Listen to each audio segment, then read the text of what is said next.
गुरुदेव के श्री चरणों में सुशीला का प्रणाम।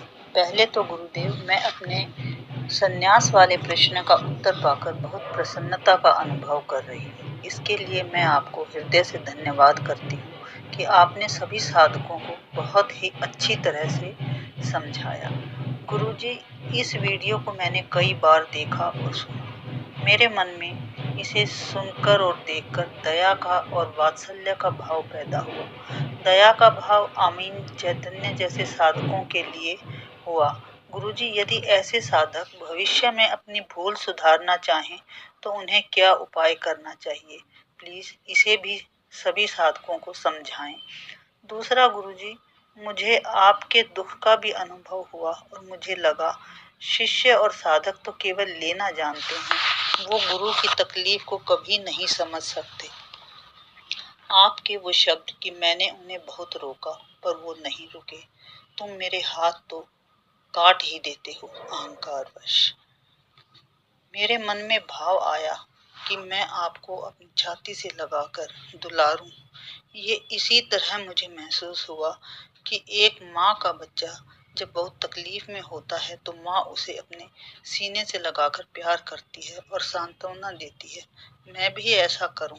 पता नहीं ये भाव सही है या नहीं, पर भाव पर जोर नहीं चला, जो आ गया सो मैंने आपको कह दिया। अगर मुझसे कोई भूल हुई हो गुरुदेव तो मुझे क्षमा करना। धन्यवाद, प्रणाम। आपको मार्गदर्शन करें।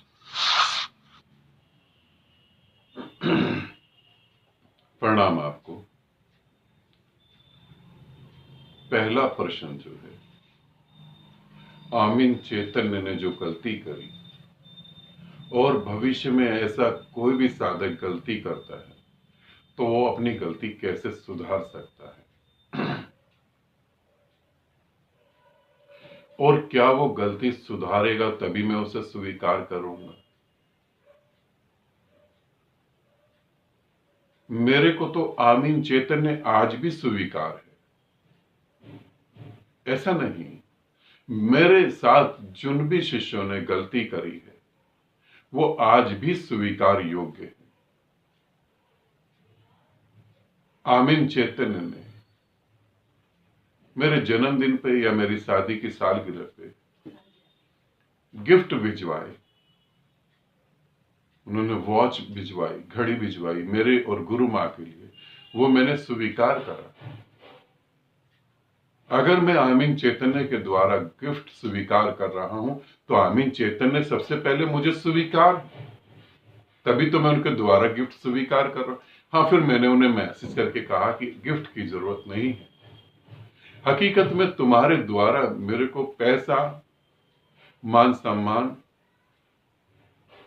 इज्जत, इन सब की चीज मेरे को जरूरत तुमसे नहीं है बिल्कुल। क्या करूंगा इनका?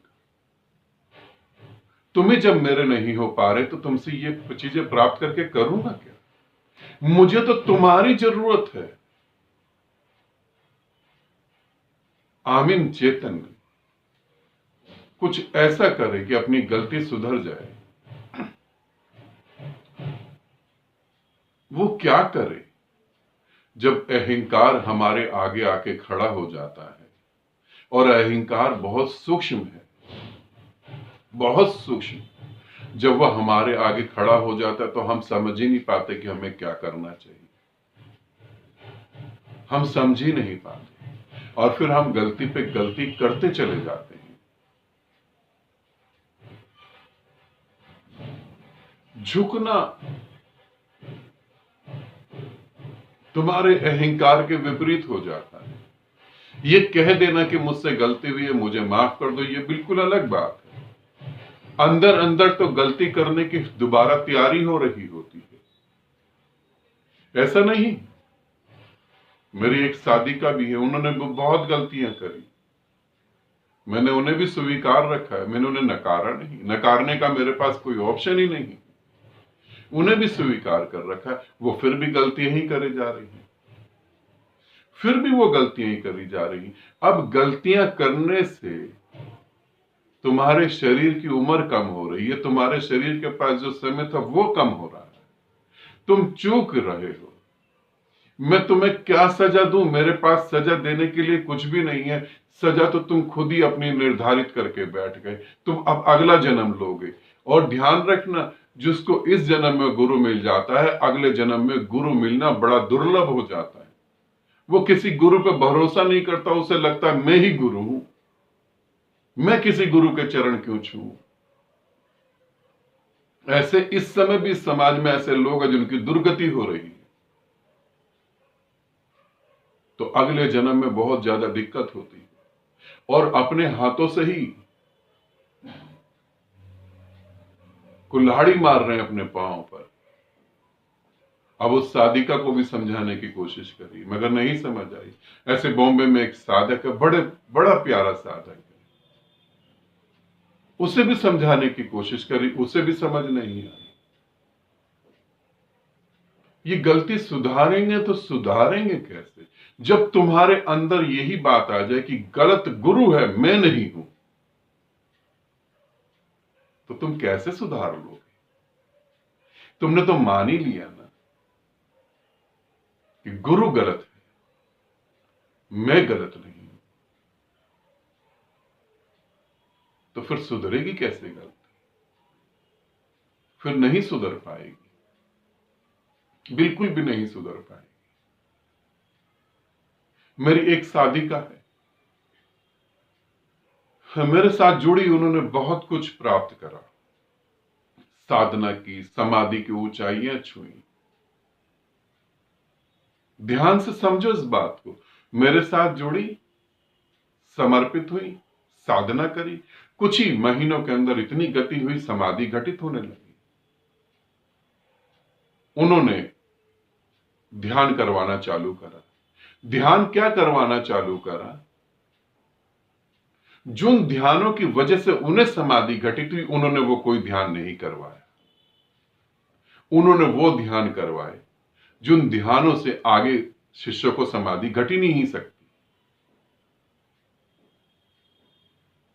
जब मुझे कुछ शिष्यों ने कहा, गुरुदेव हम उनके अंडर में ध्यान कर रहे हैं और वो ये ध्यान हमें करवा रही हैं, तो मुझे देख के दया आई।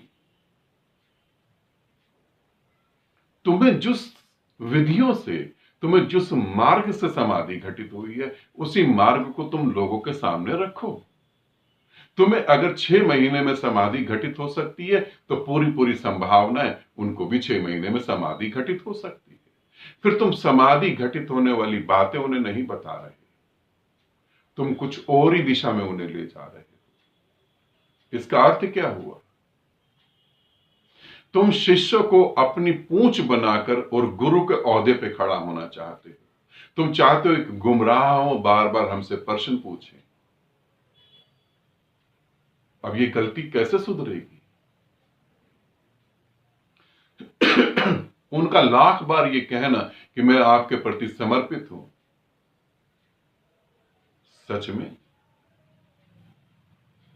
अब ये कैसे समझ पाएंगे? ऐसे शिष्य कैसे अपनी गलती सुधार सकते हैं? नहीं, जो गलती सुधार सकता है वो अपनी यात्रा को और आगे ले जाएगा और उसकी यात्रा आगे चलेगी। परमात्मा तुम्हें कभी नहीं नकारता, ध्यान रखना। तुम बुरे हो, बुरे कर्म कर रहे हो, वो तुम्हें कभी नहीं नकारता। अपने कर्मों का फल तुम खुद ही भुगतोगे। तुम अच्छे हो, अच्छे कर्म कर रहे हो, वो तुम्हें नहीं नकारता, उसके कर्मों का फल तुम भुगतोगे। तुम गुरु के विपरीत चले जाओ, गुरु के हाथ काट दो, गुरु के तुम हाथ काट दोगे अहंकार के कारण, क्या होगा?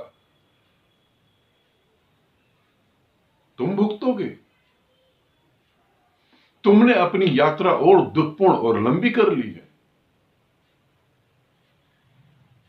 जब लाखों लोग परम ज्ञान को उपलब्ध होते हैं, उनमें से एक व्यक्ति गुरु बनता है, लाखों लोग नहीं बनते।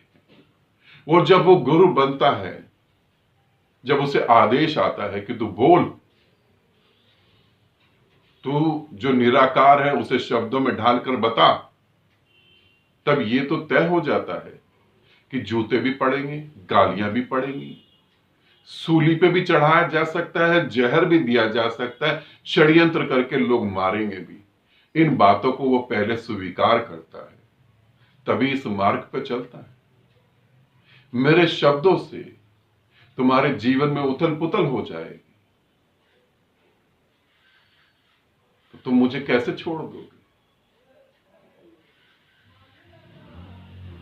ये गलती कैसे सुधारेंगे? ये गलती नहीं सुधार पाएंगे। इनको इसी बात का नहीं लग रहा कि हमारे जन्म खराब हो रहे हैं। नहीं, ये गलती नहीं सुधार पाएंगे, ये फिर गलतियां करेंगे। हाँ, यदि सुधार पाएंगे, मैं तो अब भी स्वीकार कर रहा हूं मैंने किसी को छोड़ा नहीं, अब भी स्वीकार है। फिर तुमने बताया कि मेरे ऐसे दुख को देखकर, मेरी पीड़ा को देखकर तुम्हें लगा कि तुम मुझे अपने हृदय से लगा लो, एक मां के रूप में। बिल्कुल ठीक है, लगा ही लेना चाहिए, बिल्कुल लगा लेना चाहिए। ये जो शब्द कहे जाते हैं कि गुरु पर ब्रह्म है, उसे प्रेम की जरूरत नहीं, ये महामूर्ख लोग हैं। ये ऐसे लोग हैं जिनको गुरु होने का अहंकार है। गुरु होने का अहंकार इन्हें बताता है कि गुरु किसी के आगे नहीं झुक सकता। नहीं, तुम्हारे हृदय की मेरे को बहुत सख्त जरूरत है। शिष्य क्या रोता है जो गुरु रोता है? गुरु अपने दुख के लिए नहीं रोता, अपने बच्चों के दुख के लिए रोता है। उस बाप से पूछो जिसका बच्चा जवान होने के बाद नशे में पड़ गया हो, उसके दिल पे क्या बीतेगी? उस पिता से पूछो जिसका बच्चा 22 साल की उम्र में फांसी लगा के मर गया हो। उस पिता से पूछो जिसकी 22 साल की बच्ची, 20 साल की बच्ची का बलात्कार हो गया हो। और तुम्हारा तो आत्मा का बलात्कार हो रहा है, तुम्हारी तो आत्मा तड़प रही है, तुम्हारी तो आत्मा में फांसी लगी हुई है, तुम्हारी आत्मा जंजीरों से जकड़ी हुई है। मेरा दुख मेरे प्रति तो कुछ भी नहीं है, मैं तो शून्य हूं एक तरीके से देखा जाए तो मगर मेरा शून्य, मेरा निराकार तुम्हारे हृदय में तड़प रहा है, रो रहा है। हां, मेरे को जरूरत है तुम्हारे प्रेम की, तुम्हारे हृदय की। मेरे को जरूरत है तुम्हारे आशीर्वाद की, तुम्हारे प्रार्थनाओं की। ऐसा मैं नहीं कह सकता कि तुम्हारा आशीर्वाद नहीं चाहिए। मुझ में गुरु जैसा कोई ऐसा नहीं है। मैं सहज और सरल हूं, बिल्कुल।